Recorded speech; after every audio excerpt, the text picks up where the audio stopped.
Salut, oameni frumoși! Revenim cu Joggerul, cu mașinuța mea asta frumoasă. Vreau să mai vorbim puțin despre exterior. O să vorbim în special despre dimensiunile mașinii, tot înălțime, lățime și așa mai departe. Ceea ce n-am spus în primul video legat de exterior, da? Vreau să fac asta în ideea în care aveți totuși unii dintre voi nevoie de detalii tehnice, da? Care nu le-am oferit până acum. Vreau să vi le ofer. Și mă gândesc dacă o să vorbesc puțin despre motorizare și cred că da. Deci, hai să începem de undeva. Deci, Dacia asta Jogger e varianta hibridă, da? Cu o putere totală de 141 de cai, da? Varianta cu 7 locuri, un facelift, să zicem, din 2023, pentru că Joggerul apare cu motorizările inferioare în 2022, asta lansată fiind în martie 2023. Așa, despre cum arată ea, detalii de design nu are rost să mai vorbim, că am vorbit în video trecut. Hai să trecem direct la dimensiuni. Acum mă scuzați, am aici, ca să nu fac vreo prostie și să vorbesc tâmpenii, mi-am scos pur și simplu la imprimantă, că nici nu am avut timp să stau să le memorez toate.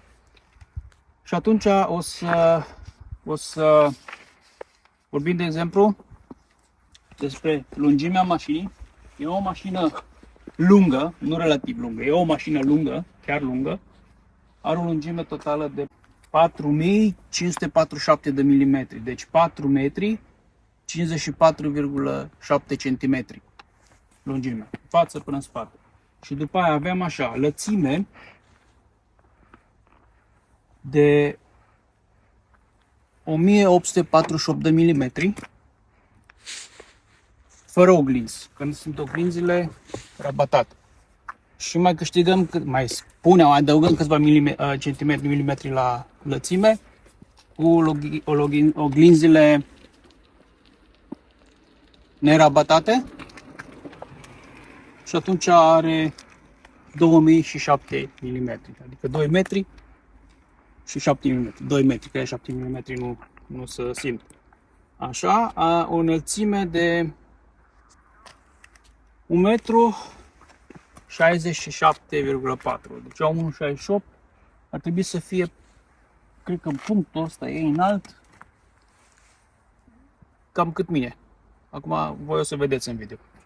Așa, ce mai avem? Mai avem ampatamentul, distanța dintre roți, deci de aici până dincolo cealaltă roată, distanță bună de 2897 de mm, adică aproape 3 metri, 2 metri 89, ceea ce a putut face posibil spațiul care Dacia l-a conceput înăuntru. După care avem garda la sol. Acum nu știu ce să zic, e mare, nu e mare, e exact de 200 de cm, 200 de mm garda la sol.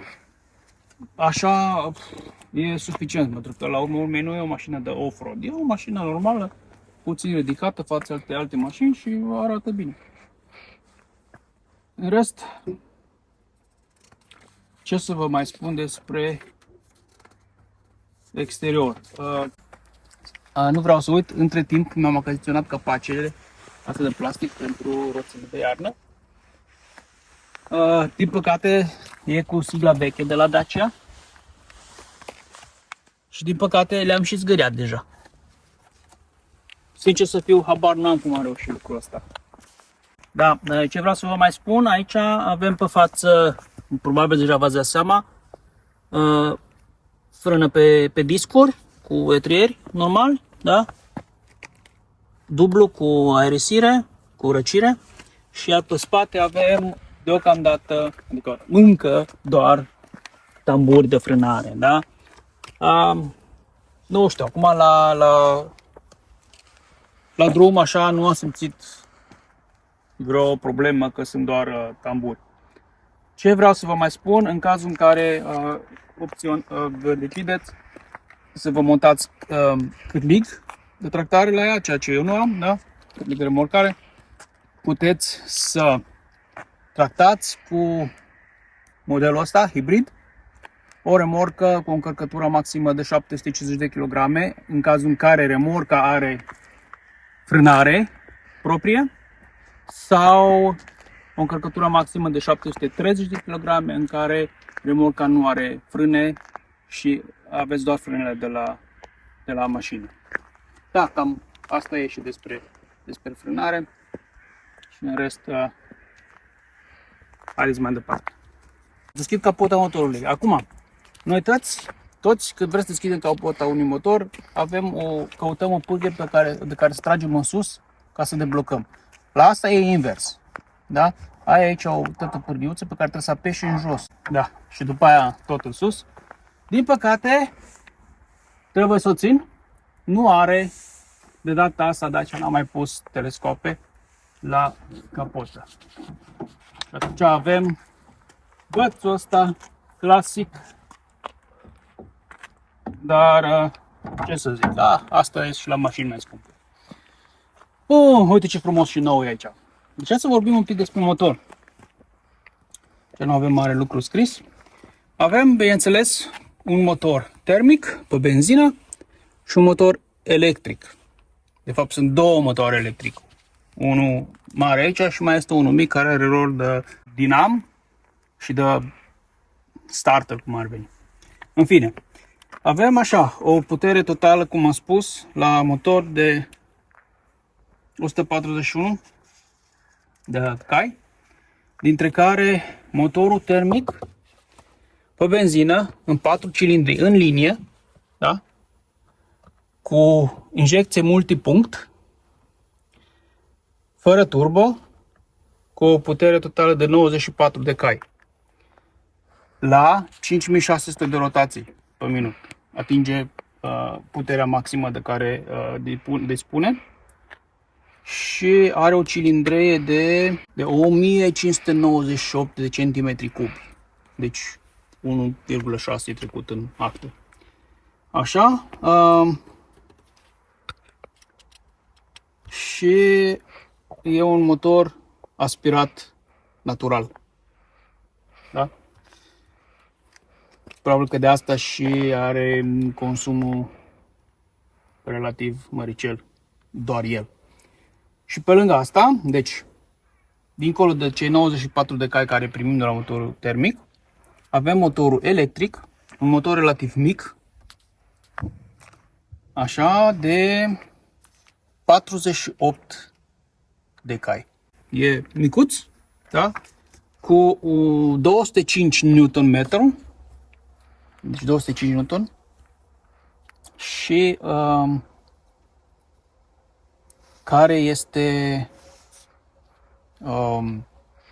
alimentat de o baterie, care și la rândul ei e mică, de doar 1,2 kWh bateria. Putem spune, da, ce au făcut ăștia aici? Da, dar cum am mai spus, asta este un sistem folosit pe multe mașini Renault până acum, da? Inclusiv modele de Clio, Captur sau Kadjar, sau mai știu ce au mai folosit acolo. E foarte fiabil și funcționează foarte bine, după cum pot să vă spun din propria experiență. Așa, și atunci, pe lângă motorizarea asta, bineînțeles că dispune și de cutie de viteză automată, care este o multitudine de secvențe, deci nu că are doar 6 viteze, în teorie sunt 6 și după cum toată teoria spune sunt 2 viteze încă manual, în ideea în care tu trebuie să o pui în drive sau B, adică în modul de condus sau în marșalier, mers înapoi, și 4 viteze teoretic cutia automatică în sine. Dar este mult mai complexă de atâta, în ideea în care ea se adaptează și are mai multe secvențe de condus în funcție de cum merge, în funcție de cât de multă putere îi trebuie într-un anumit moment, în funcție de cât de repede accelerezi. Deci e o cutie foarte complexă. Despre asta probabil că dacă o să cereți, o să fac un video separat. Bun, deci am vorbit despre dimensiuni, despre motor în mare. Am putut și să vedem cum arată, da? Acum, prin combinația asta termic-electric, normal că avem toate piesele, toate componentele unui motor termic, da? Și plus, pe lângă asta, avem și șmecheria asta de aici, motorul electric. Așa, nu, mașină nouă, un motor frumos. Altceva, cred că nu o să mai vorbim deocamdată în video asta. Mă uit să văd dacă nu cumva am mai uitat ceva la dimensiuni. Avem, de exemplu, ce mai pot să vă spun? Deasupra, o să închidem capota acum, că aici pe portbagaj putem să punem 80 de kg și nu mai mult. Acum, eu cred că e suficient 80 de kg. Nu știu sincer să fiu, da? Atâta spune plugătorul că putem să punem. În rest, da, ce să mai spunem? Am cuprins cam tot. Am arătat în video trecută aici? Nu am arătat, nu?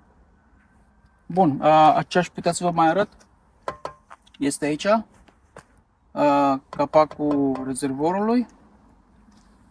La modelele anterioare se deschidea cu cheie. Aici, acum la varianta asta de Joga, trebuie deschis de aici. Avem pârghia de portbagaj, de rezervor.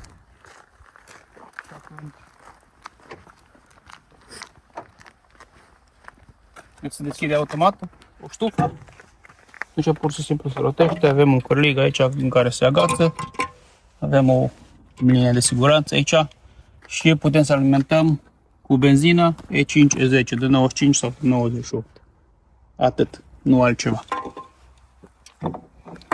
Capacitatea rezervorului este de 50 de litri și cam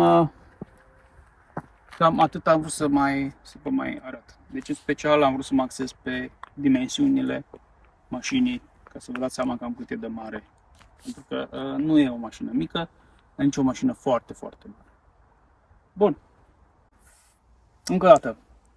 Vă mulțumesc în primul rând, încă o dată pentru timpul acordat și în special pentru faptul că mă urmăriți, că ați vizionat toate videourile pe care le-am făcut și le-am postat, pentru comentariile voastre în care ați venit cu idei sau ați cerut una sau alta, ce ați dorit voi.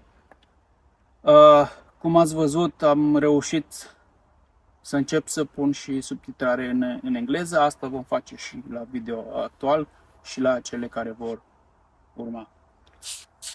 Până data viitoare și până la următorul video, vă mulțumesc pentru timpul acordat, vă mulțumesc că mă urmăriți. Haideți mai departe cu un like și cu comentarii și toate cele bune. Salutare!